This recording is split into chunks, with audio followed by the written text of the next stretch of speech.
Hello everyone, আমি সুব্রতা। আমার নতুন একটি ভিডিওতে সবাইকে অনেক স্বাগত আর অনেক অনেক ভালোবাসা। সবাই কেমন আছো? আশা করছি সবাই খুব ভালো আছো আর আমি অনেক ভালো আছি। তো সকালে চা খেয়ে অরূপকে পুরি আর তরকারি দিয়ে চলে আসলাম ঘরে। তো ঘরে অনেকগুলো জামা কাপড় ছিল, সেই জামা কাপড়গুলোকে একটু ভাঁজ করে নেব আর তার সাথে মা আর অরূপের সাথে গল্প করছিলাম। তো জামা কাপড় ভাঁজ করে ভাবছিলাম যে আজকে একটু বসার ঘরটাকে একটু সুন্দর করে সাজাবো, মানে একটু সোফার কভার, একটু টেবিলের কভার, কিছু কিছু জিনিস লাগাবো, এইসব একটু ঠিকঠাক করব।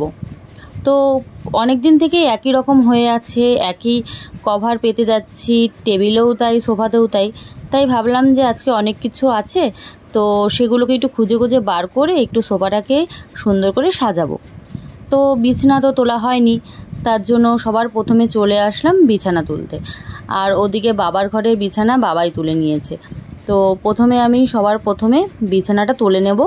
তো বিছানাটা তোলা হয়ে গেলে এরপর হচ্ছে বালিশগুলোকে আমি একটু সুন্দর করে সাজিয়ে দিচ্ছি। আমার না সাদা কালার বেড কভার খুব ভালো লাগে।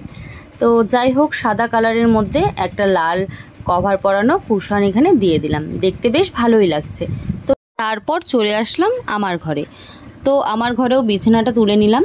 তো তুলে ঘরটা গুছিয়ে এবার হচ্ছে আমি চলে যাব বসার ঘরে সোফাটাকে ঠিকঠাক করতে।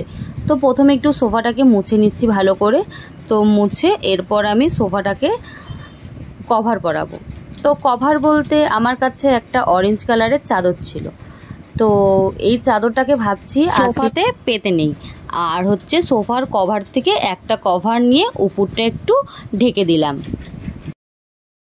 আমার না এরকম রং বেরঙের জিনিস দিয়ে ঘর সাজাতে খুব ভালো লাগে। তার জন্য আজকে ভেবেছি একদম ঘরটাকেই ভালো মতো ঠিকঠাক করব। তো যাই হোক, আমার সোফাটা গোছানো হয়ে গেছে। এবার হচ্ছে আমি কুশনগুলোকে রেখে দেব। তো রেখে দিয়ে তোমাদেরকে একটু ফাইনাল লুকটা দেখিয়ে নিই। তো এই হচ্ছে দেখো সোফাটাকে গোছানোর পর পরবর্তী লুক।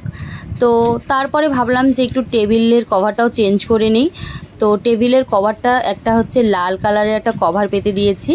তো পেতে দিয়ে তারপরে আমি ভাবলাম যে এই যে সাদা কালারের একটা ফুল করেছি না, এটা হচ্ছে আমি নিজে হাতে বানিয়েছি। তো ভাবছিলাম যে একটা ফাঁকা ফাঁকা লাগছে, তাই এটা পেতে দিই, দেখতে বেশ ভালো লাগবে। তো তারপরে ঘর গুছোতে গুছোতে দেখছি বাইরে ভীষণ বৃষ্টি পড়ছে আর আমার গাছগুলোকেও দেখতে খুব ভালো লাগছে। তো যাই হোক, বৃষ্টিটা দেখে তারপর আবার চলে আসলাম ঘরে। তো মাছের জায়গাটাকে একটু গুছিয়ে নিলাম আর তারপরে তোমাদের সাথে একটু শেয়ার করে নিই। তো তারপরে গুছিয়ে চলে আসলাম বাবার ঘরে।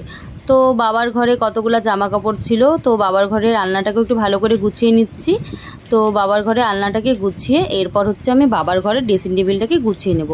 কারণ কালকে দিদি বাবার ঘরে সব কিছু জিনিসপত্র মুছেছিল, তো কোনোরকমভাবে ড্রেসিং টেবিলের কভারগুলো রেখে চলে গেছে। তাই ভাবলাম যে আমি আজকে একটু ঠিকঠাকভাবে গুছিয়ে নিই। তো আমার এদিকে আলনাটা গোছানো হয়ে গেছে। এবার হচ্ছে আমি ড্রেসিং টেবিলে কভারগুলো সুন্দর করে তুলে আবার ড্রেসিং টেবিলটা একটু মুছে নিয়েছি। মুছে হচ্ছে এবার আমি ভালো করে কভারগুলো পেতে নেব। আর এই ফটোটা হচ্ছে আমার শ্বশুর শাশুড়ি।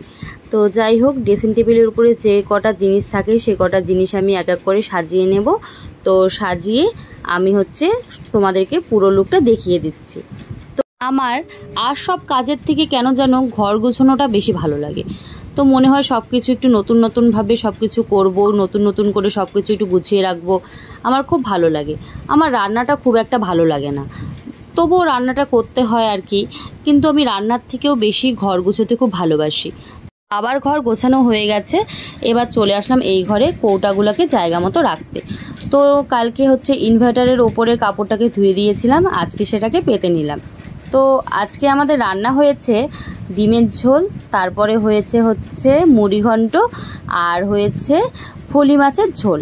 তো এটাই হচ্ছে আজকে আমাদের রান্নাবাড়ি। ঘরের সমস্ত কাজ করে তারপরে চলে গিয়েছিলাম রান্নাঘরে। তো রান্নাঘরে যেটুকু কাজ থাকে রান্নাবাড়ি, তারপরে রান্নাঘর পরিষ্কার করা, সব কিছুই হয়ে গেছে। তো রান্না যে করছিলাম সেটা তোমাদের সাথে শেয়ার করা হয়নি। তো তোমাদেরকে তো দেখিয়ে দিলাম আজকে কী কী রান্না হয়েছে। আর এখন হচ্ছে একটু ঘরে এসে বসে আছি, এখন যাব হচ্ছে স্নান করতে। তো আজকের মতো ভিডিওটা এটুকুই, তোমাদের সাথে দেখা হচ্ছে পরের কোনো ভিডিওতে। সবাই ভালো থাকবে আর সুস্থ থাকবে, টাটা।